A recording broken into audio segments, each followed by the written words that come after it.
So welcome back, students. So as we have promised, today we will discuss the second equation of motion, which is called as position time relation. So what is position time relation? It is like this: S is equals to ut plus half at square. इसको हम बोलते हैं position time relation. Here S is denote S हमें क्या बताता है? It represents position or the distance. U is our initial velocity, जो हमें ऑलरेडी पता है, जो हम पिछली क्लास में भी देख चुके हैं. T is the time and A is your acceleration. So आपको ये याद रखना है, अगर पेपर में पूछते हैं वो आपसे what is derive the relationship between position and time by graphical method, so you supposed to derive this equation only. So distance find करना है. Our main purpose is to find the distance. So now let us get back to this graph. हमने बोला था ये graph same रहेगा. So to find the distance, हमें किस चीज का डिस्टेंस फाइंड करना है? We have to find the distance between graph. Area under the graph find करना है. वो कितना एरिया फाइंड करना है? We have to find the area between O, P, N और R. So ये जो सारा एरिया है ना इसके बीच वाला, we have to find this. हमको O, P, N और R के इसके सेंटर वाला एरिया फाइंड करना है. आप सभी को इस टाइम ये समझ आ रहा है कि अगर आप इसको अच्छे से देखोगे, ये एक ट्रेपीजियम की फॉर्म बना रहा है जिसमें आपके पास एक ट्रायंगल है और एक हमारे पास क्या आ रहा है? रेक्टेंगल. सो ट्रायंगल क्या है हमारे पास? Triangle is represented by P N Q and rectangle is represented by P O R Q. So अगर हम इन दोनों का सेपरेट एरिया फाइंड करते हैं by using the formula of area of rectangle and area of triangle, हम उन दोनों को बाद में क्या करेंगे? We will add those areas और हमारे पास इस सारे पार्ट का एरिया आ जाएगा. सो नाउ अगर हम यहां पे दोबारा देखें, to find the distance we have to find the area under the graph, that is area of O P N R. O P N N are.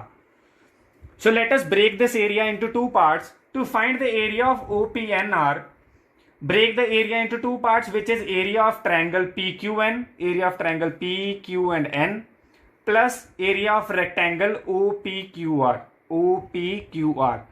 So as we have already discussed, we have broken down this area into two parts. Easy हो जाता है, इसीलिए हमने दो parts में divide कर दिया. So what is the formula of area of triangle?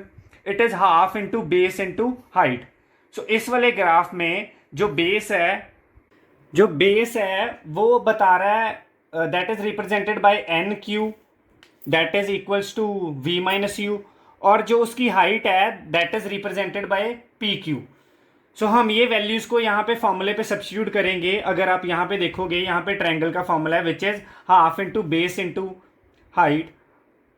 Base into height आ जाएगा. Base is R T and height is denoted by represented by v minus U. तो यहाँ पे हम लिख रहे हैं 1/2 और हमारे पास ये जो इसका बेस था that is equals to v minus u and the height is represented by t. हम इन दोनों को मल्टीप्लाई कर रहे हैं और उसके बाद प्लस का साइन है. हम एरिया लगाएंगे रेक्टेंगल का. We will use the formula of area of rectangle which is base length into breadth. तो यहाँ पे हम लेंथ इसकी आ जाएगी हमारे पास t और ब्रेड्थ इसकी आ जाएगी हमारे पास u. सो हम यहाँ पे मल्टीप्लाई कर देंगे u इंटू टी. अभी we have two values. First is the area of triangle की and the second one is area of rectangle. We will add those values, तब हमारे पास सारा ये एरिया आ जाएगा.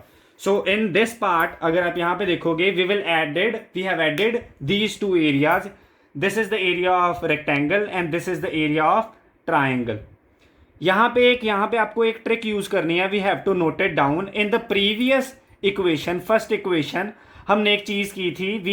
We know that v minus you is equals to 80. Remember that. You can watch the previous video in the, I have posted the link in the description box. So हमें पता था that is v minus you is equals to 80.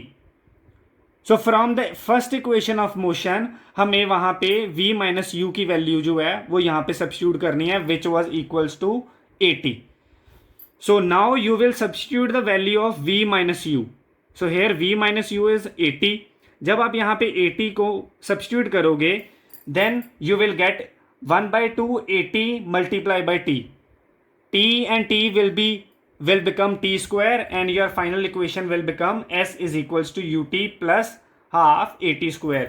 This is the most important step of this equation. सभी बच्चों को यहाँ पे दिक्कत आएगी, उनको पता नहीं चलेगा v माइनस यू की जगह पे 80 कहाँ से आया. So for that you have to watch the first equation of motion. The link is in the description box.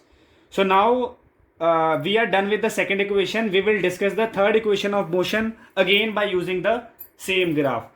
So thank you so much guys for this. If you have any queries, please ask. We will be back with the third equation. Thank you.